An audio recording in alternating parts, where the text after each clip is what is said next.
In today's Dragpak video, I'm going to talk about the 354 cubic inch engine that comes in the car. There's been a lot of hysteria around the rated horsepower versus what it actually makes. So first things first, let's go over the engine specs. This is an all aluminum engine designed and produced by SRT. An aluminum block sleeved with steel cylinders, aluminum heads, and a 3.0 Whipple supercharger. The compression ratio on this engine is about 13:1. That requires 110 plus octane. Although this Gen 3 Hemi is one of the smallest among Dodge's big boys, here's why you can't sleep on it.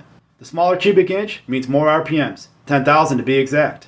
Now, here's where the horsepower rating gets confusing. The 630 horsepower rated by NHRA literally means nothing. Here's why. That's a dictation for a class that dates back to the 1960s and 1970s when this all started.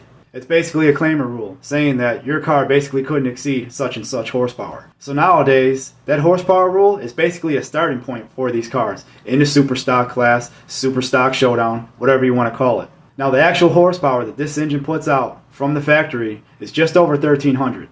But with the changing of the pulley setup and some tuning of the Holley EFI, this engine is capable of over 1500 horsepower. And if you don't believe me, just watch this.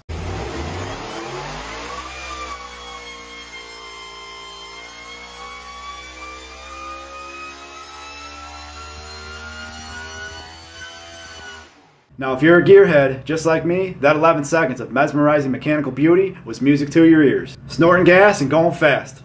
Mopar, baby.